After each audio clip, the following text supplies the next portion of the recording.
भारत आता एका मोठ्या बदलाच्या उंबरठ्यावर उभा आहे.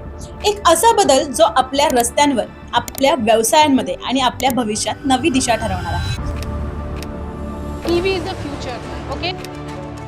नमस्कार मंडळी, मी साक्षी आणि तुम्ही पाहताय व्हायरल ब्रँड. हो, मी बोलते इलेक्ट्रिक व्हेकल रिव्होल्यूशन बद्दल. आज पेट्रोल आणि डिझेलचे दर वाढत आहेत, प्रदूषण वाढतंय आणि लोक आता विचार करतायत आता काहीतरी नवीन हवंय, आणि ते नवीन म्हणजे ईव्ही. पण प्रत्येक ईव्ही गाडीला लागणार आहे एकच गोष्ट, चार्जिंग स्टेशन. आणि इथून सुरू होते एक सुवर्ण संधी, एक भविष्यभिमुख व्यवसाय जो आज सुरू केला तर उद्या करोडोची संधी देऊ शकतो. तर यामध्ये गुंतवणूक आणि सेटअप, कंपनी, सबसिडी, लोन आणि कमाईपर्यंत सगळं एकदम सोप्या भाषेत. आज भारतात इलेक्ट्रिक व्हेकल्स झपाट्याने वाढत आहेत.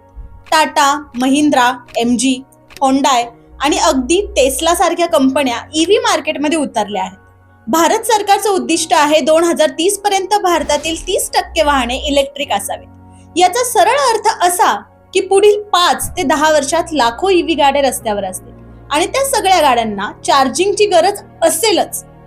म्हणजेच ईव्ही चार्जिंग स्टेशन म्हणजे भविष्यातली पेट्रोल पंपच. आणि जो आज हा व्यवसाय सुरू करेल तोच उद्या चार्जिंगचा राजा ठरेल. हा व्यवसाय 2 प्रकारात करता येतो.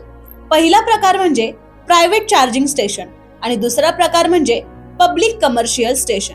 प्रायव्हेट स्टेशन म्हणजे तुम्ही तुमच्या जागेत हॉटेल, हॉस्पिटल, मॉल, सोसायटी किंवा ऑफिस पार्किंग मध्ये लावलेला चार्जर. यासाठी साधारण 1.5 लाख ते 10 लाखांपर्यंत गुंतवणूक लागते. पब्लिक स्टेशन म्हणजेच जिथे कोणीही येऊन चार्ज करू शकतो. यासाठी 10 लाख ते 25 लाखांपर्यंत खर्च होतो. मुख्य खर्च कुठे जातो? चार्जिंग मशीन, इन्स्टॉलेशन, वीज कनेक्शन, ऍप कनेक्टिव्हिटी आणि ब्रँडिंग. पण लक्षात ठेवा, ही गुंतवणूक एकदाच आहे. यानंतर हा व्यवसाय दररोज पॅसिव्ह इन्कम निर्माण करतो. ईव्ही स्टेशन सुरू करताना पहिला आणि सगळ्यात महत्वाचा टप्पा म्हणजे लोकेशन सिलेक्शन. जिथे ट्रॅफिक जास्त आहे, हायवे, पेट्रोल पंपाजवळ, मॉल किंवा अगदी IT पार्क, तिथे डिमांड जास्त असते. दुसरं म्हणजे चार्जर टाईप. 2 प्रकारचे चार्जर असतात. पहिलं म्हणजे AC स्लो चार्जर 3.3 किलोवॅट ते 22 किलोवॅट, 4 ते 6 तास लागतात. DC fast charger 30K kilowatt ते 60 किलोवॅट, 45 मिनिटात फुल चार्ज होतं. तिसरं म्हणजे इलेक्ट्रिक लोड रिक्वायरमेंट.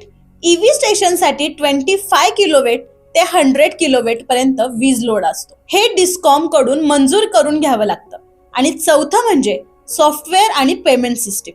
आजकाल सगळं ऍप बेस्ड आहे, डिजिटल आहे. युजर फक्त QR कोड स्कॅन करतो, पेमेंट करतो आणि चार्जिंग सुरू होतं. एकदम सिंपल, ऑटोमेटेड आणि फ्युचरिस्टिक सिस्टीम. भारतामध्ये ईव्ही चार्जर सेटअप देणाऱ्या काही मोठ्या कंपन्या आहेत. Tata power EZ charge, charger zone, Exicom, Fortum India, Delta electronics. त्यांची किंमत साधारण अशी असते: टाटा पॉवर 1.5 ते 15 लाख मध्ये, चार्जर झोन 8 ते 25 लाख मध्ये, एक्झिकॉम 3 ते 12 लाखाच्या घरात, फॉर्टम 10 ते 20 लाखात, डेल्टा 4 ते 18 लाखात. कंपनी निवडताना लक्ष घ्या की त्यांची वॉरंटी किती आहे, ऍप सपोर्ट आहे का, सर्व्हिस किती वेगवान आहे आणि त्यांचा नेटवर्क किती मोठा आहे. कारण ईव्ही व्यवसायात ब्रँड सपोर्ट खूप महत्वाचा असतो. सरकारने ईव्ही चार्जिंग स्टेशनसाठी मोठं प्रोत्साहन दिलं आहे. फेम सेकंड स्कीम अंतर्गत तुम्हाला 25% पर्यंत सबसिडी मिळते. राज्यानुसार सुद्धा सबसिडी वेगळी आहे. महाराष्ट्रात 10 लाखांपर्यंत मदत, दिल्ली, गुजरात, तमिळनाडू सुद्धा ईव्ही पॉलिसी अतिशय लाभदायक आहे. सरकारचं उद्दिष्ट इतकंच आहे की 2027 पर्यंत प्रत्येक 25 किलोमीटरवर एक ईव्ही चार्जिंग स्टेशन असावाच. म्हणजे संधी अफाट आहे, फक्त पहिलं तुम्ही पाऊल टाका. ईव्ही स्टेशनसाठी लागणारे कागदपत्रे अगदी सोपे आहेत. शॉप ऍक्ट किंवा GST नोंदणी, वीज कनेक्शन मंजुरी, fire safety NOC, electrical safety certificate आणि कंपनी सोबत MOU.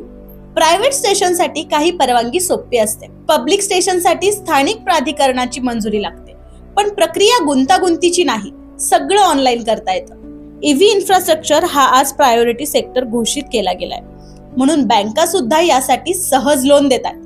For example, CIDBI EV infra scheme, SBI green loan, axis EV loan व्याजदर सुमारे 7.5% ते 9%. परतफेड कालावधी 5 ते 7 वर्षाचा असतो. म्हणजेच कमी व्याजात मोठा व्यवसाय. सरकार आणि बँका दोघही तुमच्या पाठीशी आहेत. मग वाट कसली बघताय? आता सगळ्यात मजेदार भाग म्हणजे कमाई किती होते यातून.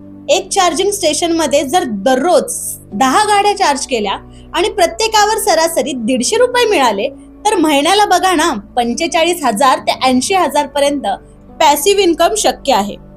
ROI साधारण 2 ते 3 वर्षात मिळतो आणि एकदा सेटअप झालं की मेंटेनन्स फारच कमी असतो.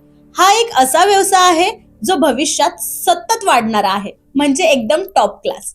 ग्रीन एनर्जी, क्लीन इन्कम आणि मॉडर्न लाईफस्टाईल.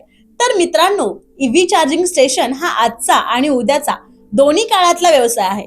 जो आज सुरू करेल तोच उद्या EV रिव्होल्यूशनचा नेता ठरेल. तुम्हालाही हा व्यवसाय सुरू करायचा असेल तर खाली कमेंट मध्ये EV लिहा आणि अशाच आणखी माहितीपूर्ण व्हिडिओसाठी आमचा व्हायरल ब्रँड चॅनल सबस्क्राईब करा. लक्षात ठेवा मित्रांनो, भविष्य इलेक्ट्रिक आहे आणि संधी तुमच्या दारात उभी आहे. लाईक करा, शेअर करा, सबस्क्राईब करा. व्हायरल ब्रँड, तुमच्या यशाची दिशा.